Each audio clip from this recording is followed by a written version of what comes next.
Aleluia, a paz do Senhor para a amada igreja, amém, irmãos? Felizes por estarmos aqui nesta manhã, onde com certeza cada irmão já foi extremamente ensinado, orientado, edificado em sua classe. E nesse resumo, nós não vamos estar tratando diretamente da lição. É óbvio que a gente vai estar falando de um assunto dentro da lição. Nós vamos fazer uma rápida explanação dos dois textos principais que foram usados nessa lição, que é Atos capítulo 2, e depois nós vamos falar algo sobre o Salmo 133. Então eu quero que os irmãos abram suas Bíblias no livro de Atos, no capítulo 2, que é o texto base da nossa lição. É o texto onde o comentador pegou para nos falar sobre este maravilhoso assunto, que é a comunhão, a koinonia, a unidade, uma só fé, um só coração, um só espírito na presença de Deus. Então nós vamos nos aprofundar na compreensão sobre o sentido desses dois textos. Então Atos 2, ele é muito maravilhoso, irmãos, porque nós sabemos que a base da igreja, o firme fundamento da igreja é o Senhor Jesus, é os seus ensinamentos, é a sua palavra. A Bíblia fala lá em Atos 4 que ele é o firme fundamento, ele é a pedra angular. O que é a pedra angular? É aquela pedra principal onde toda a construção vai ser direcionada por ela. A direção, os ajustes, tudo vai estar baseado nela. Então tudo que a gente faz, tudo que a gente prega, tudo que a gente ensina na igreja, todos os nossos atos, atitude, louvor, adoração, culto, a base é o Senhor Jesus. Mas aqui nesse texto, a construção, ela vai ter outros pilares aqui, que a gente vai ver. Ela vai nortear, esses pilares aqui vai nortear a construção da igreja, que está em Atos 2, que fala assim: perseveravam na doutrina dos apóstolos, na comunhão e no partir do pão e nas orações, e em cada alma havia temor, respeito, reverência, consideração, atenção. Amém, irmãos? E muitos prodígios e sinais eram feitos por meio dos apóstolos. Todos os que criam estavam o quê? Juntos, unidos, perto uns dos outros. Gostavam de estar uns com os outros, gostavam de estar reunidos uns com os outros. A gente vai ver isso aqui, estavam juntos e tinham tudo em comum, e vendiam as suas propriedades, bens, distribuindo o produto entre todos à medida que alguém necessitasse. E diariamente perseveravam unidos aonde, irmãos? No templo, na igreja, num lugar reservado para adoração, num lugar apropriado, onde você não vai ter distração, onde você não vai ter outros afazeres. É um lugar do culto, de adoração a Deus. Esta é a igreja do Senhor, esta é a igreja local, é o ambiente. É lógico que nós sabemos que a igreja somos nós somos as pedras vivas na casa do Senhor, nós somos um edifício espiritual, a nação santa, um sacerdócio real, um povo adquirido. Mas nós temos um lugar de adoração apropriado para nós estarmos adorando e engrandecendo o nome do Senhor. E continuando aqui, partiam pão de casa em casa, tomavam suas refeições com alegria e singeleza de coração. Então, o que significa isso, singeleza de coração, irmãos? Que estavam na presença do Senhor com sinceridade, com integridade, com pureza. Então é isso, essa singeleza, quando nós estamos numa só fé, num só coração, num só espírito, mas com singeleza de coração. E a Bíblia fala: considerando os outros superior a si mesmos, não procurando os seus próprios interesses, com amor não fingido, com amor sincero, com amor que tudo crê, com amor que tudo espera, com amor que tudo suporta, um amor que não busca os seus próprios interesses. Nós, irmãos, quando Deus olha para a igreja, Ele olha para nós como indivíduos. A Bíblia fala que até os cabelos de nossa cabeça estão contados. Ele conhece os nossos sonhos, nossas preocupações, nossas ansiedades, nossos problemas, nossas dificuldades, nossas tristezas como indivíduos. Amém? Ele conhece você individualmente, se importa com você individualmente, mas o propósito de Deus é fazer com que a comunidade, o conjunto cresça, se edifica, se fortaleça, esteja unido, esteja consolidado na palavra de Deus, amém? É a igreja que vai crescer quando homens, famílias, indivíduos são sadios na presença do Senhor. E continuando aqui, louvando a Deus, contando com a simpatia de todo o povo. Enquanto isso, o Senhor acrescentava dia a dia aqueles que haviam de ser salvos, que iam sendo salvos na presença do Senhor. Então é para isso que serve a igreja do Senhor. Então o padrão neotestamentário de igreja é esse aqui. É esse aqui. Ficou só na igreja primitiva, na igreja de Atos? Não, esse ensinamento é para hoje também. É para os dias atuais. Hoje nós vivemos a era da internet, a era onde as pessoas podem ter os cultos através da internet. Muitas pessoas assistem um culto aqui da DETAG pela internet, mas o propósito de Deus é nós estarmos aqui reunidos na igreja. Na igreja, nós vamos ver isso aqui no Salmo 133, daqui a pouco. Eu queria que você abrisse também lá em 1 aos Coríntios, no capítulo 3. É lógico, irmãos, que num ambiente onde nós temos diversidade, onde nós temos várias cabeças pensantes, onde nós temos indivíduos que tiveram uma formação, tiveram um ensino que não foi igual em todos, vai ter diversidade.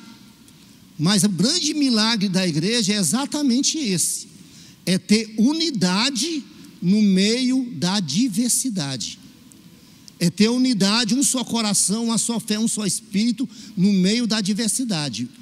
É quando esses diferentes homens e mulheres, nordestinos, sulistas, goiano, brasiliense, que tiveram as mais variadas culturas, as mais variadas formações dentro da sua família, se unem e através do senhorio do Senhor, nós podemos ter koinonia, nós podemos ter comunhão, nós podemos andar juntos, nós podemos perdoar, nós podemos suportar uns aos outros.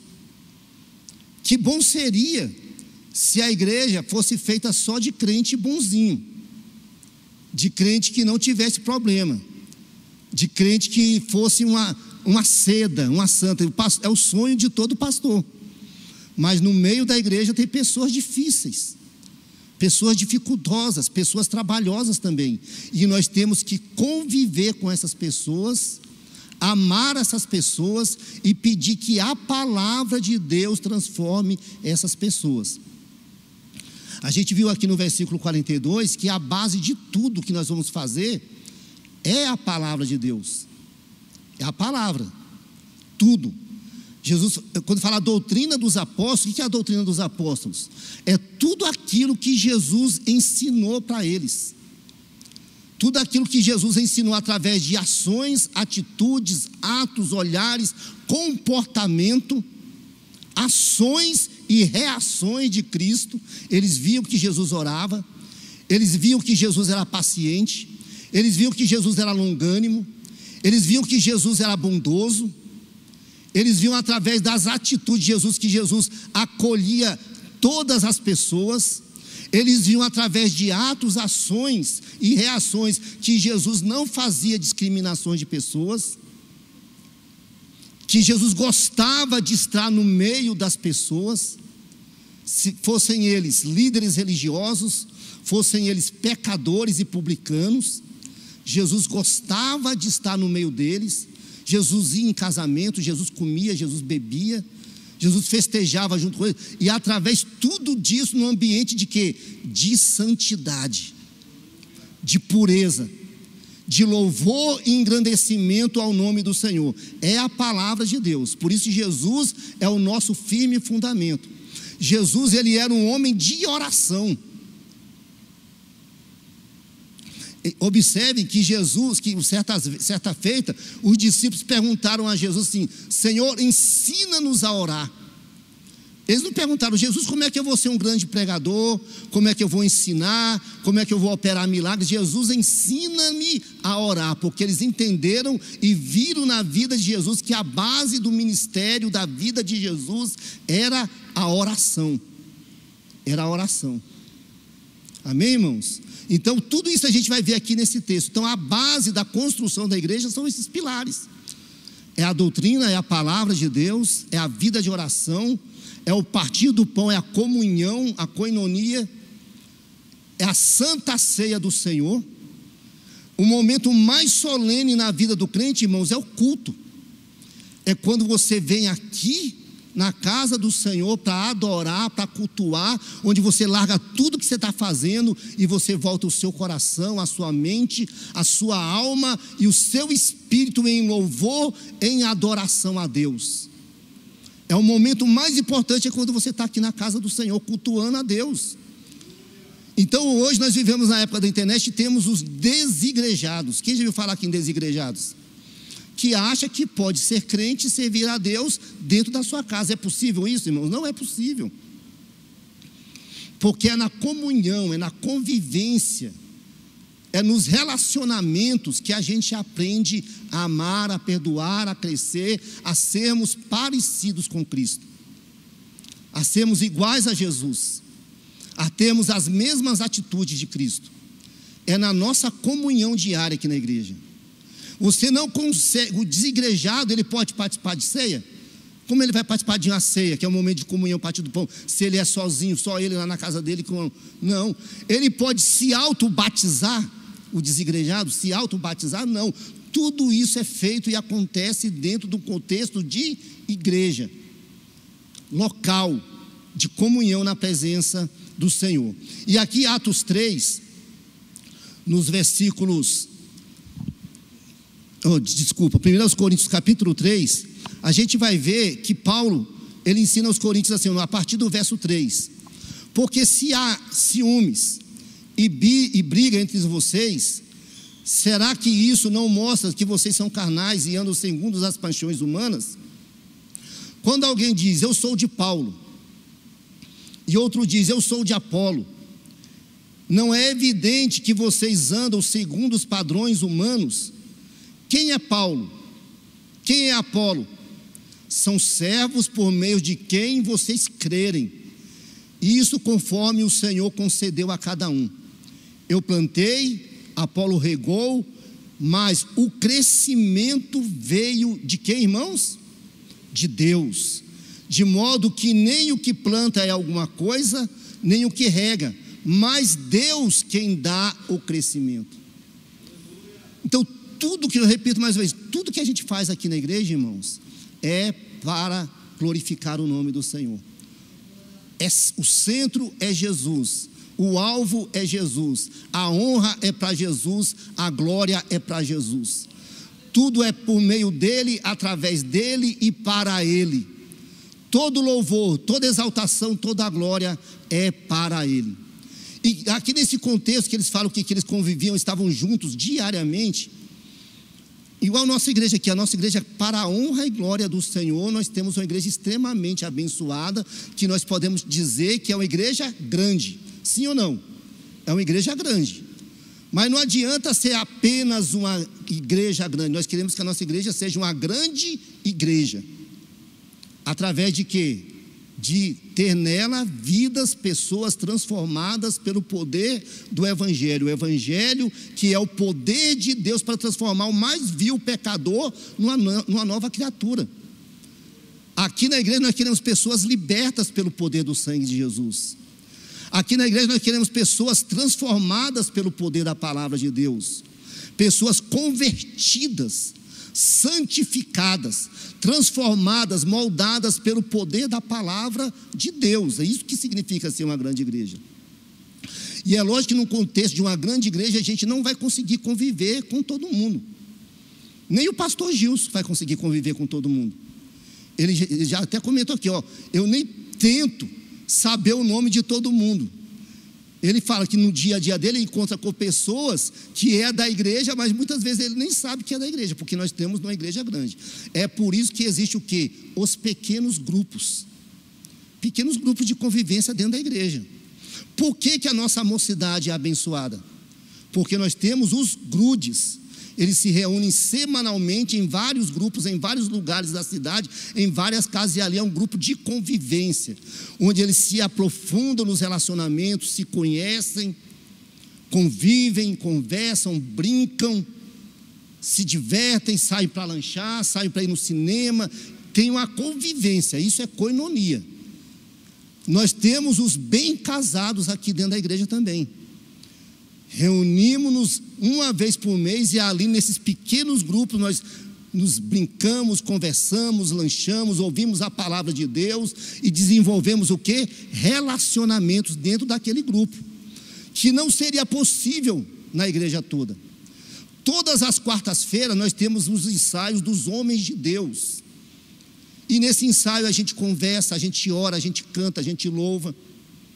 Temos um ensaio das mulheres na quarta-feira também. São pequenos grupos, irmãos, que é feito e colocado dentro da igreja para que haja exatamente isso aqui, a koinonia, que tem que ser incentivado. Não tem sentido você fazer parte de uma igreja e você não se integrar a ela, não se envolver na igreja, porque senão você vira um frequentador de igreja. Eu frequento a igreja lá na QNJ4, na área especial. Todo domingo eu vou no culto. Eu vou lá assistir o culto. Não é isso que Deus quer para nós. Nós temos que ter um envolvimento dentro do corpo, dentro da igreja. Isso que se chama comunhão, koinonia. São pessoas com a mesma visão, com o mesmo pensamento, com as mesmas ideias, com os mesmos ideais, com os mesmos propósitos juntos para glorificar o nome do Senhor. Então o que eu quero convidar você nesta manhã? Se integre à igreja, se envolva com a igreja. Temos trabalho de evangelismo, temos trabalho de oração diária aqui na igreja, temos mecanismos dentro do corpo de Cristo para fazer com que você se envolva dentro da casa do Senhor, para que você não seja apenas mais um no meio da multidão. Os irmãos estão entendendo o que eu estou falando? É o convite de Deus para você aqui nesta manhã. Tenha comunhão uns com os outros através do envolvimento na igreja. Ah, pastor, mas eu não gosto de cantar no conjunto. Mas tem uma variedade de coisas que você pode fazer na igreja, como eu citei aqui. Não gosta de cantar no conjunto? Vai no Bem Casados. Não gosta de cantar no conjunto? Mas vem na escola bíblica dominical. Vem no culto de ensino. Se envolva nas orações pela manhã, 6 horas da manhã, 8 horas da manhã. Tem várias coisas que você pode estar fazendo na obra do Senhor. Amém, irmãos? Vamos para o Salmo 133. O Salmo 133 é um cântico de peregrinação. Existem 15 salmos de peregrinação no livro, nos livros de Salmo. É o Salmo de 120 ao 134, e o Salmo 133 é o penúltimo salmo que vai falar sobre os cânticos. O que era esse salmo de peregrinação? O templo estava em Jerusalém, e periodicamente todas as tribos se reuniam no templo principal de Jerusalém para estar adorando a Deus. Eles vinham de todas as partes, e no caminho eles iam cantando, adorando e louvando o Senhor com estes salmos de peregrinação, que vai do Salmo 120 ao Salmo 134. E eram salmos pequenos, fáceis de ser decorados, igual nossos corim, igual nossos hinos de louvor e adoração, que nós temos ele na nossa mente, no nosso coração. Eram os corinhos deles, que a gente sabe na ponta da língua. E esse salmo aqui, irmãos, ele é maravilhoso, porque ele vai falar exatamente sobre isso que nós estamos falando, sobre a importância da comunhão, de estar juntos os irmãos. É o salmo oficial da nossa convenção. Você sabia disso? A convenção de Madureira, todos os dias, todas as vezes que se reúnem, o salmo, a leitura oficial é o Salmo 133. É exatamente para o que? Inculcar nos pastores, nos dirigentes, nos obreiros, nos ministros, essa ideia de coinonia, de comunhão, de estarmos juntos numa só fé, num só pensamento na presença de Deus. E o Salmo, ele vai nos fazer entender o verdadeiro sentido da importância, o que é importante na nossa vida. O que é importante? O que é um viver prazeroso? É o viver entre os irmãos. O que vai dar beleza, o que vai dar sentido à vida é quando você está junto com o seu irmão. E essa unidade aqui não é só uma unidade familiar, que é muito bom a gente se reunir no domingo, igual daqui a pouco meu filho, que é casado, vai almoçar lá em casa. E é um prazer estar junto com ele. Mas esse salmo aqui não vai falar só da unidade familiar, mas vai falar principalmente também da unidade que tem entre os irmãos. Por exemplo, Abraão era tio de Ló, mas lá em Gênesis eles vão ser chamados de irmãos. E essa ideia de irmandade, de uma só fé, de um só pensamento, ela está inserida neste salmo e na comunidade de Israel. E ele começa assim: ó, quão bom e agradável é viverem unidos os irmãos. Temos um só Pai, somos irmãos, somos todos iguais na presença de Deus. Aqui não tem ninguém melhor do que o outro, mais importante do que o outro. E é essa a grande maravilha da igreja do Senhor. É exatamente você, quando você chega num ambiente onde você se sente inserido, quando você se sente parte do grupo. Quando as pessoas te olham nos olhos, sabem o seu nome, te dá a paz do Senhor. Quando você não vem no culto e a pessoa: eu senti sua falta lá no culto naquele dia. Você faz parte do grupo. E ele vai usar dois símiles, duas comparações aqui neste salmo muito maravilhosas, que é o óleo precioso da unção e o orvalho que desce do monte de Hermon. Então, irmãos, o viver em solidariedade, a mão estendida entre os irmãos, é o que torna a vida bela diante das lutas da vida. Quando você sabe que tem alguém orando por você, alguém que se importa com você, alguém que sente a sua falta, coisa que o desigrejado não sabe. Aquele que não congrega não sabe. Aquele que não gosta de estar nos cultos na igreja não vai conseguir viver isso de maneira nenhuma. Então, o salmo é um texto curto, com mais ou menos de 33 palavras, e ao mesmo tempo dos mais belos hinos da palavra do Senhor. Então ele vai falar sobre o bom perfume, que fala bem assim, ó: é como óleo precioso que desce sobre a cabeça, que desce sobre a barba de Arão. Então a gente vai ver isso lá no livro de Êxodo, quando é o óleo precioso que foi separado com o fruto da oliveira, com perfume, os especialistas formaram um óleo precioso que foi derramado sobre a cabeça de Arão. E fala que esse texto foi derramado sobre a cabeça dele, que desce sobre a sua barba, que vai à gola das suas vestes. E nas vestes do sacerdote, ele tinha o peitoral, que tinha incrustado neste peitoral as 12 pedras preciosas, que simbolizavam as 12 tribos de Israel. E esse óleo da unção descia sobre esse peitoral, e isso está demonstrando o que, irmãos? Que esta comunhão, este ambiente de amor, de adoração, de uma só fé, de um só Espírito, isso vai ser como um cheiro suave nas narinas do Senhor. E quando fala da cabeça de Arão. É a cabeça do líder da igreja, dos líderes da igreja, dos pastores da igreja, aqueles que estão à frente dos departamentos da igreja. Os maiores promotores de unidade dentro da igreja tem que ser quem? Os pastores, os obreiros, o líder da mocidade, o Lemuel, a líder da CIB, pastora Dorca, irmã Liliane, pastor Gilson. Pesa sobre todos os pastores aqui da igreja isto de estar promovendo a unidade, promovendo mecanismos, atitudes, ações, reações que vão promover união. E o resultado disso é que o nome do Senhor é glorificado, o nome do Senhor é exaltado nas nossas vidas. Então ele começa, ó, a gente fala assim, ó quão bom, não é isso? Mas esse ó aqui é uma interjeição. Ele está fazendo, ó, vejam, olhem, observe como que é bom que os irmãos vivam em união. Começa com exclamação forte e comovente, para nós entendermos como ele quer ser enfático, como é importante a igreja, os irmãos estarem unidos. E a segunda palavra que ele faz é algo belo e bom. A palavra original lá no hebraico é tov. E ele vai usar outra expressão aqui nesse salmo também, é matov. Quão bom, quão belo, quão precioso, quão importante é nós estarmos na presença de Deus em união. Então essa palavra que ele está usando aqui, quão bom e quão belo, é um sinônimo de beleza, é um sinônimo de bondade de Deus em nossas vidas. Quão belo, quão caro é, quão importante, quão salutar é que os irmãos vivam em união.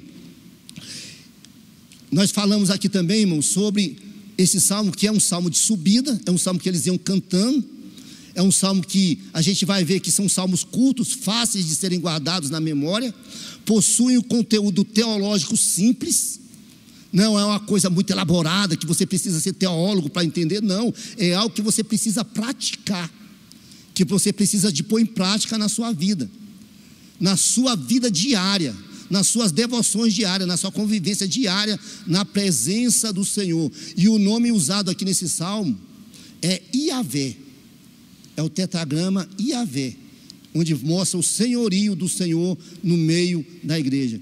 E o resultado disso vai ser o que, irmão? Vai ser bênção, vai ser vida, vai ser vitória na vida da igreja, quando a igreja está em união na presença do Senhor.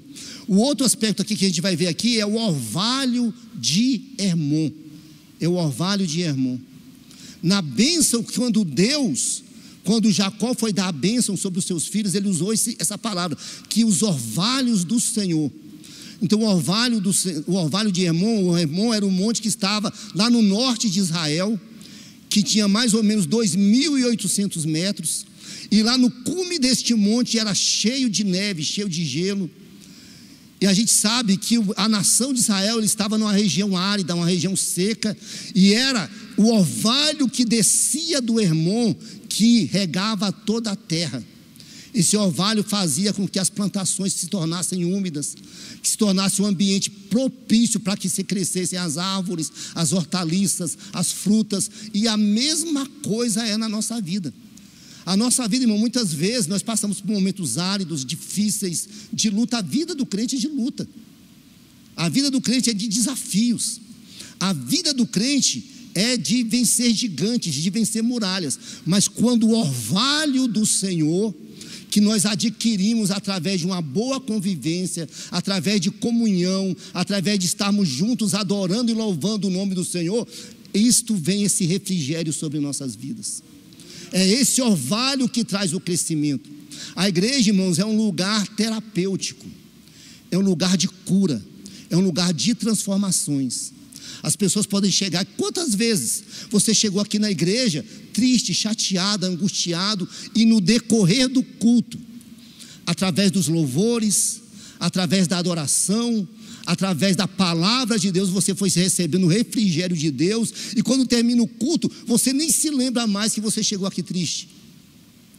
Quando você recebe o sorriso de um irmão, o cumprimento de um irmão, o abraço de um irmão, você olha e vê nos olhos dele que ele está satisfeito em que você esteja aqui na igreja. Isso tudo vai trazendo cura, vai trazendo libertação. E é por isso que o evangelho é o poder de Deus para a transformação. Porque nós somos transformados pelo poder do evangelho, e quando as pessoas veem as nossas vidas transformadas, mesmo no meio da luta, mesmo no meio da fornalha, nós podemos glorificar e bendizer o nome do Senhor. Porque o que nos motiva a louvar ao Senhor não é o bolso cheio de dinheiro, não dependemos de governo, de direita ou de esquerda, não dependemos de circunstâncias, mas aqui, quando nós estamos na casa do Senhor e nós podemos sentir a presença dEle, nós somos curados e libertos, amém, irmãos? É aqui que nós recebemos a bênção. Aqui é o ambiente de cura, de bênção e de libertação. E o nosso tempo acabou, em nome de Jesus.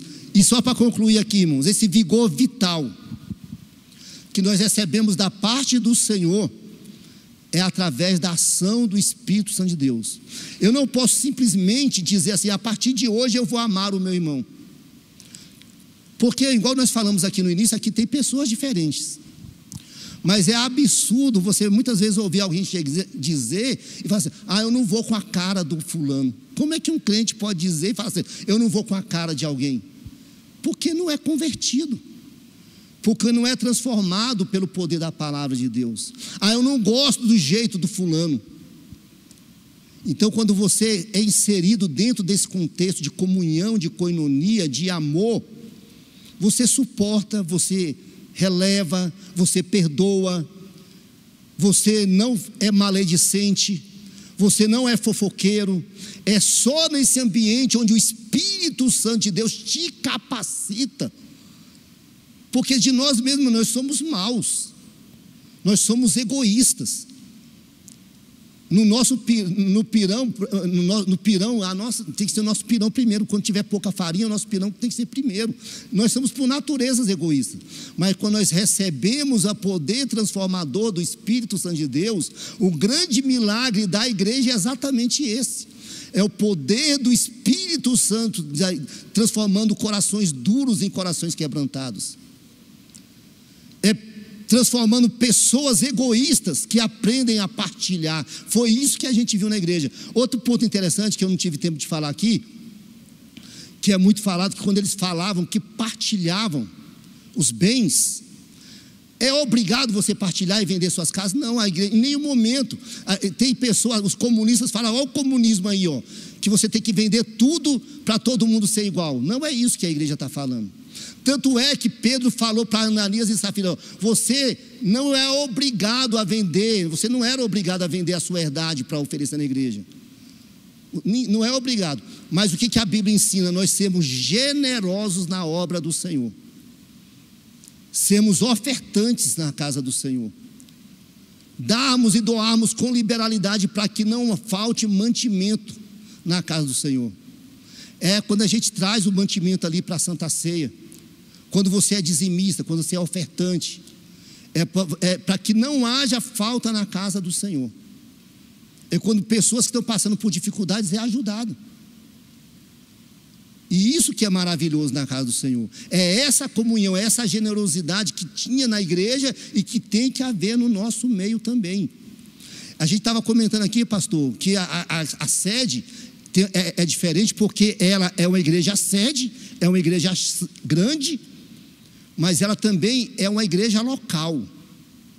O pastor Gilson é pastor de um campo, onde ele coordena várias igrejas, vários pastores, mas ele também é um pastor local. Então, os irmãos estavam até comentando aqui na classe hoje, que as pessoas têm uma ideia diferenciada da sede, pensa que aqui é uma igreja elitizada, onde só vai rico, onde só vai endinheirado, e não é nada disso. A gente aqui tem pessoas simples, pessoas comuns, pessoas com problemas, pessoas iguais a todo mundo. É lógico que nós temos um privilégio, é lógico que é um privilégio ter uma igreja com ar-condicionado. Hoje à noite nós vamos ter uma grande celebração aqui com a maravilhosa banda Azaf. Nós temos o MMA com louvores maravilhosos, um som bom, telão. É uma igreja diferenciada. Mas no convívio, no dia a dia, nós somos pessoas normais, comuns, com os mesmos problemas, com as mesmas dificuldades das congregações mais longínquas, mais periféricas. Que é necessário nós estarmos o quê? Unidos em oração, numa só fé, junto. Uma coisa que eu peço aos irmãos: não sofra sozinho. Peça ajuda. Quantos casais estão passando lutas no casamento e só quando tudo já está acabado, quase se divorciando, é que ele vai pedir ajuda? Quantas pessoas estão com problema de depressão, de tristeza dentro da igreja, e você olha para ela, está tudo normal, mas ela está passando uma luta. Eu falo para você: não sofra sozinho. Existem pastores, existe um gabinete pastoral para pessoas, os pastores te ouvirem. Então é esse o sentido de nós estarmos aqui, irmãos. É integração, é comunhão e koinonia na presença de Deus. Que Deus abençoe em nome de Jesus. Que Deus abençoe.